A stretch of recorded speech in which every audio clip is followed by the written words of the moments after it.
최근 우리 군의 최대 화두는 과학기술 강군입니다. 4차 산업혁명 시대에 걸맞는 과학기술을 토대로 강군을 양성하는 것은 튼튼한 국방구현의 필수인데요. K방산 수출 100억 달러 시대를 맞아 우리 방산의 성장과 청사진을 돌아봤습니다. 최우석 한국방위산업학회장을 윤현수 기자가 만나봤습니다. 정부의 강력한 의지로 수출 100억 달러를 돌파했다. 최근 K방산의 성장세에 대해 어떻게 생각하시나요? 지난 50년 동안 우리 방산인들이 여러 가지 어려움에도 불구하고 노력한 것의 결실이라고 저는 보고 있습니다. 특히 경쟁국 대비해서 상대적으로 우리 장비들이, 우리 무기들이 우수한 성능, 그리고 또 저렴한 가격 등 한마디로 가성비가 좋은 것이 강점이었다, 이렇게 보고 있습니다. 사실 그 방산 분야에서 제일 큰 시장은 미국 시장입니다. 우리가 미국 시장을 공략하기 위해서는 미국과 상호 국방 조달 협정, 그러니까 RDP MOU라고 하는데 이 협정을 체결하는 게 문제입니다. 따라서 우리가 미국 시장에 적극 진출할 수 있는 다양한 사전 준비를 철저히 해야 될 것으로 봅니다. 그래야만 K방산이 지속적으로 성장하면서 글로벌 4강 또는 그 이상으로 도약할 수 있을 것으로 보고 있습니다. 글로벌 방위산업 강국으로 거듭나기 위해서는 민관군이 서로 협력해야 한다고들 하는데 현재 이러한 시스템이 잘 운영되고 있는지요? 수출형 패러다임으로 전면 혁신을 해야 된다고 봅니다.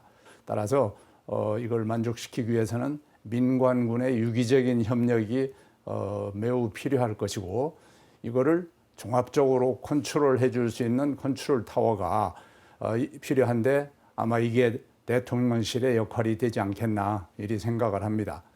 그런데 실제로 수출 진행은 정부가 할 수 있는 게 아니고 민간에서 해야 되는데, 민간이 이런 다양한 방산 교역 형태를 만족시키기 위한 어떤 플랫폼을 잘 설계해서 운영하는 것이 바람직하다고 봅니다.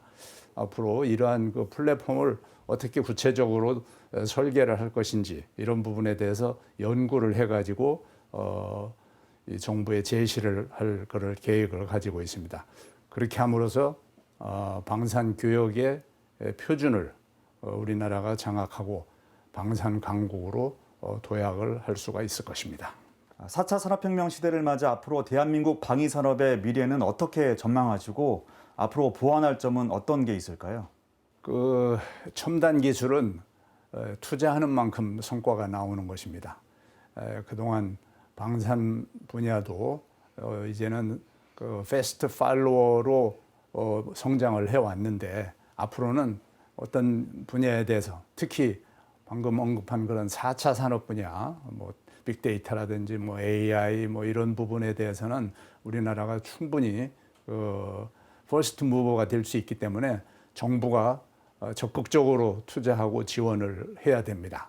만일 우리가 수출할 때도 구매국에서 옵셋 등으로 이제 기술 이전 등을 이제 요구를 할 텐데, 이런 때에도 우리가 현재 가지고 있는 수준 정도는 뭐 충분히 이전하면서 그들이 원하는 뭐 현지 생산이라든지 그 파트너로서 이렇게 하고자 할 때는 적극적으로 참여하고, 또 그들이 어느 정도 수준에 오르면은 우리 공급망에 참여시킬 필요도 있다고 봅니다.